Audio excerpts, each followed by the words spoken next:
চাকরিজীবী যে শপথবদ্ধ পাকিস্তানের, উনি সেই ঘোষণা দিয়েছেন, তাকে উনি সম্মান করতে পারি নাই।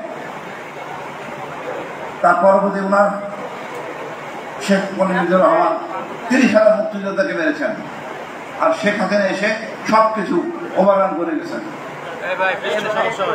শেখ হাসিনা শহীদ জিয়ার উত্তম খেতাবটা পর্যন্ত নিয়ে নিচ্ছেন।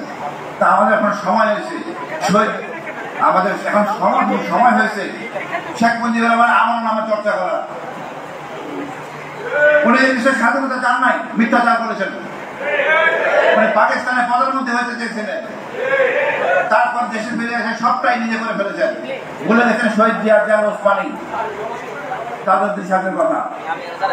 আমি বলবো যে মহতী উদ্যোগ জামাত ইসলাম গ্রহণ করেছে, এরপর আরেকটা উদ্যোগ নেবেন দয়া করে, বিচারের পরে ফ্যাসিস্টদের জন্য একটা বই। কারা কারা ফ্যাসিস্ট ছিল, কতটা ফ্যাসিস্ট, 1030 জনকে একজন ব্যক্তি মানে নিজে হাতে গুলি করেছেন, আর কতটা নির্মম রক্ত আর মাথার মানে মগজ গায়ে লাগলো আর স্পষ্ট, মানে উনি উজ্জীবিত হন। এই ফ্যাসিস্টের ছবি আমাদের জানা দরকার। আমাদের জুলাই বিপ্লব ছাত্ররা সার্থকভাবে করেছে, সবাই চেষ্টা করছেন, কিন্তু এই ছাত্ররা আমজনতা সফল হয়েছেন। তো কিছু দাবি আর অবশ্যই ছাত্ররা এরা অনেক কিছু করেছেন, যেটা আমরা বুঝতে পারছি না।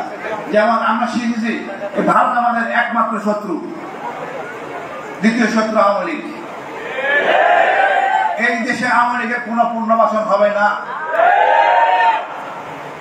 এই যে আগস্ট নিয়ে ফাইজলামি করতেছে, আমরা প্রতিহত করব। আমাদের উচিত আপা আসবে প্রতিরোধ কমিটি গঠন করা। কোন শক্তি নাই এই দেশের গণতন্ত্র ধ্বংস করা। আমরা সংস্কার পাই নাই, আমরা আশা রাখি ইনশাল্লাহ হবে। যখন একজন বিচারপতিকে অ্যারেস্ট করা হয়েছে, প্রধান বিচারপতি এখন রিমান্ডে আছেন, এটা গর্বের জায়গা। আমরা অনেক কিছু পাবো ইনশাল্লাহ। আমাদেরকে চাপ দিতে হবে। শেখ হাসিনা এই দেশটাকে জঙ্গি রাষ্ট্র বানানো হয়েছে, এখান থেকে আমাদের উত্তরণ করতে হবে। আমাদের অনেক হুজুর ধর্মীয় নেতা জেলে, এদেরকে বের করা যাচ্ছে না, কারণ এরা জঙ্গি রাষ্ট্র। ওয়েস্ট চাপ দেয়, আমরা চাপ দিব। আপনি রিভিউ করেন, জঙ্গি নাটকগুলি ইভালুয়েট করেন, দেখেন আমরা আসলে জঙ্গি রাষ্ট্র কিনা। আমরা জঙ্গি রাষ্ট্র না, আমরা ধর্ম মানি। ধর্ম মানাতে জঙ্গি হয়, আমরা তারা সবাই জঙ্গি। এই কমিটিতে দরকার হলে আপনারা ইয়ে রাখেন, ওয়েস্টের লোক রাখেন, পশ্চিমা লোকদের নিয়ে একটা কমিটি করেন, তারপরে যাচাই করেন এই জঙ্গি নাটকগুলির মধ্যে আমরা কতখানি অপরাধী। সবটাই হাসিনা, ফ্যাসিস্ট মানে হাসিনা, এটাই আমাদের ধারণ করতে হবে।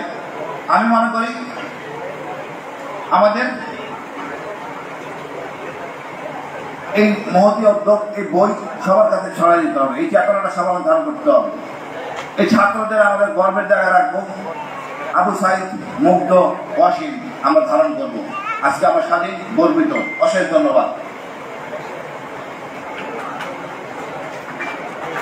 সুধী মন্ডলী, সম্মানিত ভাই এবং বোনেরা, এই পর্যায়ে আজকে আমাদের সামনে বক্তব্য রাখার জন্য অনুরোধ করছি সম্মানিত বিশেষ মেহমান, জাতীয় নাগরিক পার্টি এনসিপির মুখ্য সংগঠক জনাব নাসির উদ্দিন পাটোয়ারি। এনসিপির মুখ্য সংগঠক নাসির উদ্দিন পাটোয়ারি বক্তব্য রাখছেন।